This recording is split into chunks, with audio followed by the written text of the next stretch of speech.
going to do a little demonstration on adding aggregate to clay and then throwing it, expanding it out, and then using that, firing that.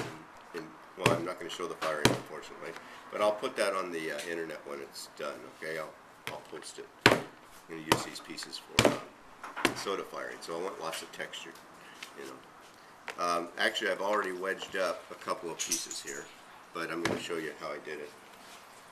I didn't think to record this until I'd actually already started. But the stuff I'm going to wedge in there is really, really coarse, coarser than I normally use. You can see that.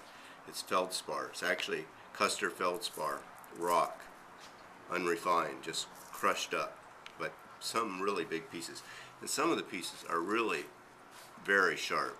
Now, I did this the other day, and I thought I cut myself, but I didn't. But I use a lot of the sponge instead of my hand when I'm throwing this coarse of material to prevent trying not to get cut. So what I do is I cut it usually in larger pieces, chunks than this, but like I said, I've already done most of my wedging. And I'll take some material and I'll put it on the table like that. I take out the really large pieces, super large pieces. Put those over the side. This is just rock that has been pulverized. It's not refined at all. And then I put some like that, sticks on the clay, do the other side.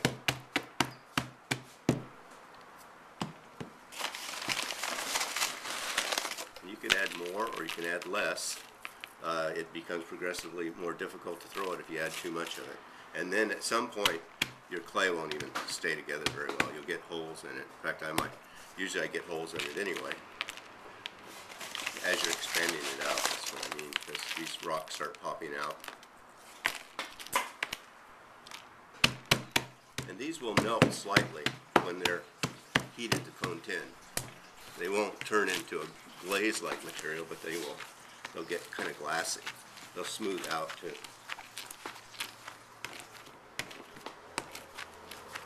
So you just wedge this up. Good exercise. Usually wedge it in one direction about 25-30 times, something like that, and then turn it 90 degrees and do it again. I've got these two large pieces right here that I've already done, and I usually take it, put it on the table, roll it around a little bit to dome it, dome that top surface, and then take this one, do the same thing. These have both been wedged up with the aggregate material. I'll slam them together like that. And the reason you dome it is so you don't catch any air in there. The air will be pushed out as the pieces when they're thrown together.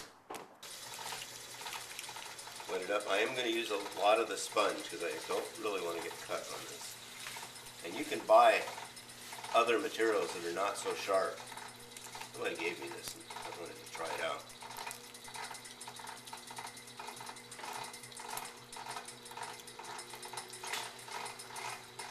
Yeah, there's a real sharp piece up there at the top already. Hold it up. But you can buy like 12 mesh sand, 10 mesh sand. That's not nearly as sharp or rounded. And other kinds of materials too. Some people even use grain, which of course burns out. But it does give you a lot of texture. Use sawdust. You can use vermiculite. Well, no, don't use vermiculite. Use perlite. Vermiculite kind of can cause the clay to spit out, so I don't suggest you use that, at least at high temperatures.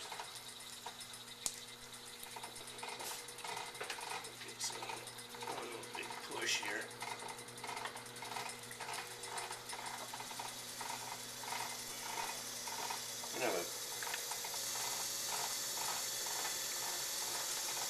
I have a form in mind. It's going to have medium-sized base and fairly broad shoulders. So come up and be expanded out toward the top. I want it rustic with this material in it. That should not be hard to achieve.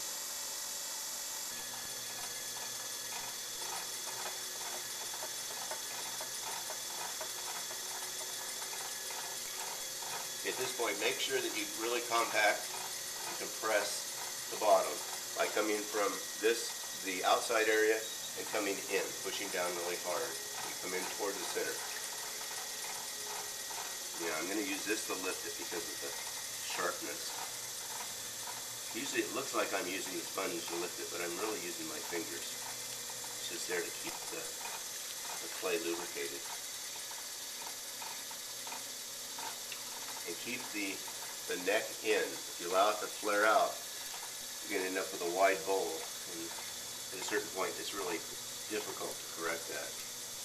So I'm throwing inward, throwing toward the center, throwing that way. Kind of at a diagonal. It's really easy to bring it out, but it's not hard to. But it's not easy to pull it back in once you get it thinned out. There's plenty of aggregate material in there. I'll tell you that. It's really lumpy. If there's too much, it becomes a real problem when you go to expand it because you'll see. Hopefully, it's not too much. It's a little heavy.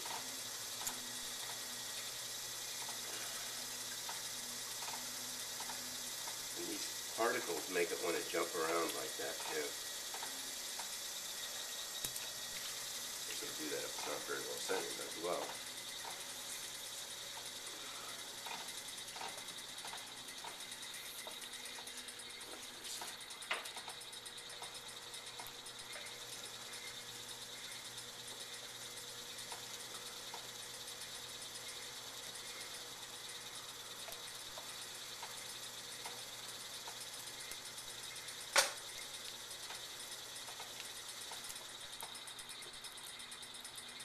Okay, I'm going to do one more pull.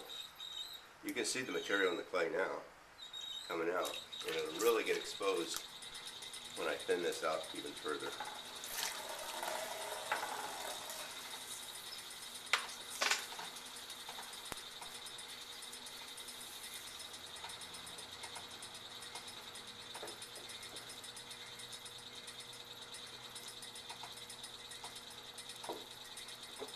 I'm shaping it. I'm bringing it out as well as bringing it up now. I don't want it too thin up here because I plan on bringing the shoulder out quite a bit, and I might have gotten a little thin already. Leave the lip nice and thick. I'm thickening up the rim right now by pushing down on it. But there's some big old chunks in there. And so I've got my fingers on the lip, because if the lip goes, the rest of it's going to go. You can see me where my hand is, going down toward the bottom, coming back up. You want it to look like you didn't add anything there. Articulate. Okay, now at this point I'm going to go to my. This torch is hooked to a 5-gallon propane tank, and I got it at a welding supply place. It's got a good sized nozzle on it, so it really puts out a lot of heat. I'll turn this on.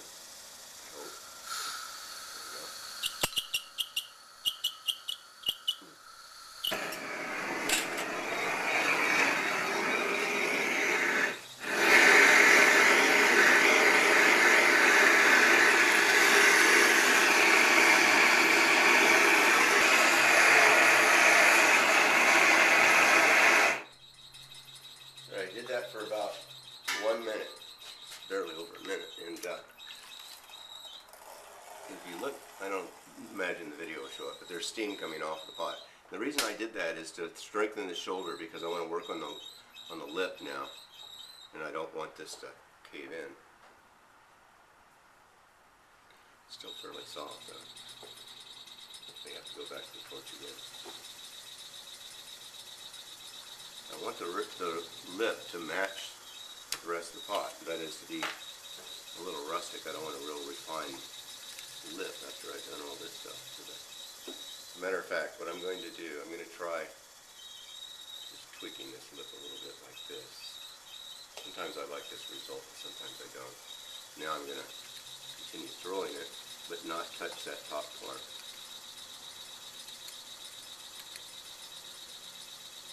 I'm using a wooden rib here, and I'm not really touching it with my fingers on the outside. I'm just using the ribs. It's a little bit too cute. Take that off just a little bit.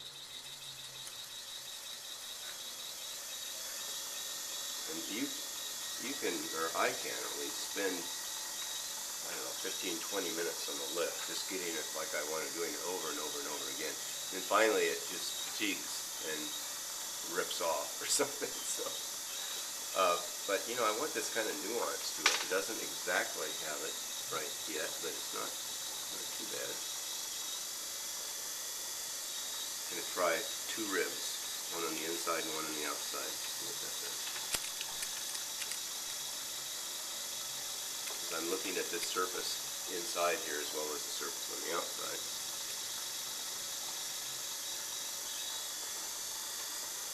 Okay, that's getting close to what I want. And now I'm going to look at the foot, go down here and remove a lot of clay down at the bottom.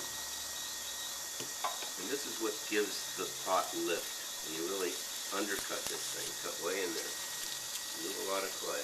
You could do most of the trimming, probably all the trimming on this kind of pot, right on the wheel, or even take it off. And really, just removing that much clay lifts the pot. That is, it makes it look a lot lighter at the bottom, and you know, visually the whole pot becomes kind of lighter.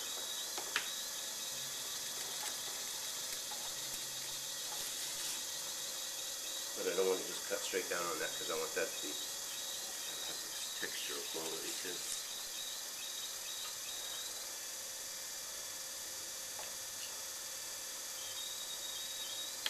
The last thing I'm going to do is I'm going to do a little bit of decoration on this, minute. Taking my wooden tool, lightly letting it kind of follow along by itself on the top, making some lines, not trying to get them even or anything.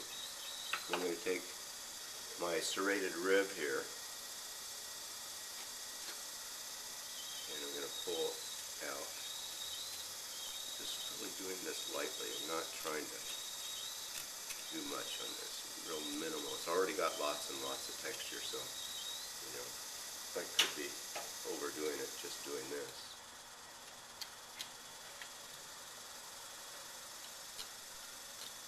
But I'm going to also erase a lot of this. I'm going to just have the suggestion of this kind of hatching there. Again, 2 lines to separate this. But just real simple gestural lines, not anything. So I'm going to cut this off and let it sit up. Give it a try. And you may not want to try this chunky feldspar, and I'm not sure where to tell you to buy it, so, but you can do a search, I suppose, and see what you come up with. Well, it's the end of the day now, and I'm getting ready to go home, and I thought I'd just show you how this jar eventually ended up. I may have mentioned before, but I'm enamored with, influenced by, or really taken by a lot of African art, and I think that influences quite a bit of the work that I do. Anyway, this ended up with 2 figures on it. I say that because I think that this has some sort of connection to that African influence that I just mentioned. It's a female figure here, staring up at the sky. On the other side, there's this guy, Primitive. He's also staring at the sky. So that's it. I'll show it to you when it's done. Bye, again.